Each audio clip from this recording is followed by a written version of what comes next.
Welcome back. तो आज हम अपने माइक्रो इकोनॉमिक्स के यूनिट 5 के लास्ट चैप्टर की तरफ बढ़ रहे हैं, that is balance of payment. और इसी के साथ हमारा सिलेबस भी कंप्लीट हो जाएगा, फिनिश हो जाएगा। और हर एक चैप्टर की यूनिट वाइज वीडियोस अपलोड हो चुकी हैं। प्लीज सीरीज को स्टार्टिंग से देखना, ये ना हो कि आप लोग लास्ट यूनिट को पहले देखो और फिर उसके बाद नेशनल इनकम वगैरह चैप्टर को देखो। सो टाइम को वेस्ट ना करते हुए let's start balance of payment. Chapter number is balance of payment. अगर हम इसके मीनिंग की तरफ पढ़ें कि बैलेंस ऑफ पेमेंट होता क्या है, देखो जो अगर आपको चैप्टर के नेम की इंट्रोडक्शन ही पता होगी तो चैप्टर के बीच का भी बिल्कुल समझ नहीं आएगा। सो balance of payment it is an accounting statement. ये एक अकाउंटिंग स्टेटमेंट है that provides a systematic record. क्या प्रोवाइड करती है? एक सिस्टमैटिकली रिकॉर्ड प्रोवाइड करेगी। किस चीज का? Of all the economic transactions. Economic means जो भी मनी रिलेटेड होंगी हमारी। क्लियर? बिटवीन किसके बीच में होंगी वो transaction? Residents of a country, जो रह रहे हैं, and the rest of the world, जो फॉरेन में भी रह रहे हैं। अगर मैं कोई ट्रांजैक्शन कर रही हूँ फॉरेन में बैठे किसी इंसान के साथ तो वो भी रिकॉर्ड होगी in a given period of time. In short balance of payment क्या होता है कि इकोनॉमिक जितनी भी इकोनॉमिक ट्रांजैक्शंस हुई हैं in a year, means from 1 April to 31 of March, clear, किसके बीच में हुई है? जो रह रहे हैं इंडिया में रेजिडेंट्स ऑफ अ कंट्री और जो फॉरेन में रह रहे हैं उनके बीच में जितनी भी इकोनॉमिक ट्रांजैक्शन हुई, मींस मनी की ट्रांजैक्शंस हुई हैं, वो सब ये रिकॉर्ड करता है। Clear? Balance of payment. So the next one is economic transactions. क्या होती हैं? It refer to those transactions, कौन सी होती हैं? Which involve transfer of the title और ownership of goods, services, money, assets. ये चार चीजें आती हैं, goods, services, money and assets. Clear? अब इसमें कितनी आइटम्स आती हैं बेटा हमारी इकोनॉमिक ट्रांजैक्शंस में? Number 1 is visible item. Visible जो दिख रही है, जितनी भी चीजें दिखती हैं। अब ये मार्कर है, ये विजिबल आइटम है। दिस इज मार्कर, मुझे दिख रहा है, ठीक है। ये बोर्ड है, ये भी दिख रहा है। क्लियर? तो ये विजिबल आइटम्स होगी, उनको भी रिकॉर्ड करते हैं। इनविजिबल जो नहीं दिखते, इनविजिबल मींस इनविजिबल कोई आइटम नहीं होती, इनविजिबल सर्विसेज होती हैं। For example banking. अब आप बैंकिंग की सर्विसेज लेते हो, दिखती हैं वो? दिखती नहीं है, लेकिन वो हमें सर्विसेज प्रोवाइड करता है बैंक। इंश्योरेंस की सर्विसेज, अब मैंने अपनी कार की इंश्योरेंस करवा ली तो इंश्योरेंस कोई लड़का या लड़की थोड़ी जो घर पे ले आनी है, इंश्योरेंस सर्विसेज है जो मुझे प्रोवाइड की है कंपनी ने। Clear? Third one is unilateral transfers. हम बार बार पढ़ चुके हैं नेशनल इनकम चैप्टर में। कोई गिफ्ट, कोई ग्रांट भेजी हो। क्लियर? कैपिटल ट्रांसफर्स, बेटा जितने कैपिटल रिसिप्ट्स, कैपिटल एक्सपेंडिचर्स आते हैं वो कैपिटल ट्रांसफर्स में आते हैं। That we have already discussed in chapter government budget. Clear? हमने अच्छी तरह से डिटेल में इसको किया था, कैपिटल रिसिप्ट्स और उसको एक्सपेंडिचर्स को। क्लियर? एक बार देख लेना। तो ये था बैलेंस ऑफ पेमेंट का मीनिंग और ये थी इकोनॉमिक ट्रांजैक्शंस और उसके बीच में कितनी आइटम्स आती हैं। जो बोला है उसी को इंग्लिश में कन्वर्ट करके लिख देना। डिटेल एक बार अपनी बुक से जरूर देख लेना, ठीक है? जो बोला वही लिखा हुआ है। Next one is structure of BOP. Balance of payment का स्ट्रक्चर कैसा है? ठीक है, अब बात आ जाती है स्ट्रक्चर की। तो BOP accounting uses a double entry system. कौन सा सिस्टम यूज कर रहा है बीओपी? Double entry system. अब अकाउंट्स के बच्चों को तो पता होगा डबल एंट्री सिस्टम, अकाउंट्स में पढ़ चुके हो आप लोग। क्लियर?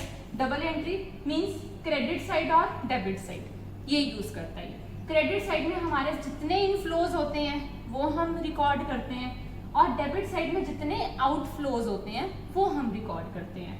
बेटा याद रखना, इनफ्लोज हमारी क्रेडिट साइड होते हैं रिकॉर्ड और आउटफ्लोज डेबिट साइड रिकॉर्ड होते हैं। क्लियर बच्चे? नेक्स्ट, बीओपी कितनी तरह का हो सकता है ये बहुत ध्यान से समझना। BOP can be of 3 types.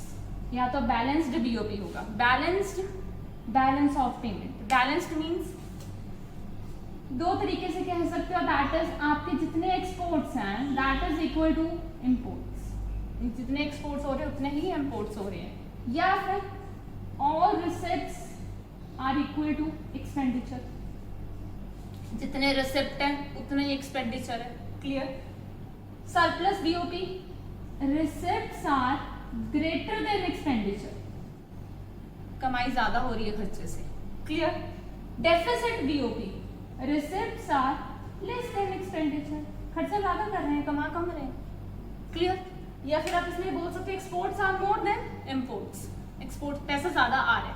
Surplus बाहर से एक्सपोर्ट जब हम करते हैं इट मीन्स हम भेज रहे हैं फॉरेन में अपना सामान, जब हम भेजेंगे तो पेमेंट ही आएगी ना। और डेफिसिट में क्या होगा, इंपोर्ट ज्यादा कर रहे हैं, हम खरीद रहे हैं ज्यादा, पैसा हमारी कंट्री से कम हो रहा है, means receipts are less than expenditure, खर्चा ज्यादा कर रहे हैं, कमा कम रहे हैं, ठीक है। ये तो था आपका बैलेंस ऑफ पेमेंट का छोटा सा टॉपिक जिसमें इसकी डेफिनेशन थी इकोनॉमिक ट्रांजैक्शन और उसके स्ट्रक्चर की बात की हुई थी। अब एक छोटा सा टॉपिक है that is BOT, balance of trade, वो एक बार देख लेते हैं, इसका स्क्रीनशॉट ले लो आप। Next one is balance of trade. Balance of trade के बारे में अगर हम बोले तो क्या हो सकता है, it refers to difference between the amounts of exports and imports of visible items, amounts of exports and imports of visible items. सिर्फ और सिर्फ इसमें विजिबल आइटम्स आएंगी, ना तो इनविजिबल आएगी, ना यूनिलेटरल्स आएंगे, ना कैपिटल ट्रांसफर्स आएंगे। तीनों चीजें अगर हम छोड़ दें तो there is only visible items that is going to export and import. Clear? So balance of trade को निकालने का क्या फॉर्मूला होगा बेटा जी, exports of goods minus imports of goods, simple. Clear? So balance on balance of trade में क्या दो चीजें आ जाती हैं, that is surplus BOT. Balance of trade surplus means बेटा exports are more than imports, ठीक है। उसके बाद डेफिसिट बीओटी में क्या आ जाएगा बेटा, exports are less than imports. इसमें हम ज्यादा कमा रहे हैं, ज्यादा पैसा आ रहा है, क्यों एक्सपोर्ट हो रहा है, इसमें एक्सपोर्ट कम हो रहा है, हम इंपोर्ट करवा रहे हैं, ज्यादा पैसा अपनी कंट्री से जा रहा है। क्लियर बेटा जी? तो ये तो हो गया हमारे लिए द लास्ट टॉपिक आज की वीडियो का, दैट इज, क्योंकि चैप्टर तो अभी हमारा पड़ा है, difference between balance of trade and balance of payment. देना तो मैंने ये आप लोगों को करने के लिए था, पर चलो एक बार मैं ओवरव्यू दे देती हूँ। एक बार आप भी खुद से करके प्लीज मुझे कमेंट सेक्शन में बताइए कि आपको समझ आया कि नहीं आया, फिर मैं एक बार और आपको डिटेल में करवा दूंगी। Meaning it refers to difference between amount of exports and imports of visible items. अभी करके हटे हमने अभी किया कि सिर्फ विजिबल आइटम्स का ही ट्रेड होगा। क्लियर? बीओबी में accounting statements that provides a systematic record of all economic transactions, सभी इकोनॉमिक ट्रांजैक्शंस हमारी कंट्री में हुई, रेस्ट ऑफ द वर्ल्ड में जितनी भी हुई। क्लियर? कंपोनेंट्स में इंक्लूड्स ओनली विजिबल आइटम्स, और इसमें चारों आएंगे, that is visible, invisible, unilateral and capital. क्या इसमें कैपिटल ट्रांजैक्शंस होती हैं? It does not record any capital transactions, only visible items. It records capital transfers में आती हैं। स्कोप कितना है इसका, नैरो कॉन्सेप्ट है, बैलेंस ऑफ ट्रेड कितना वो हो जाएगा, नैरो ही है ना। ये वाइडर है क्यों? क्योंकि बीओटी भी बीओपी के अंडर ही आता है। तो इसी के साथ आई होप आप लोगों को आज की वीडियो समझ आ गई होगी।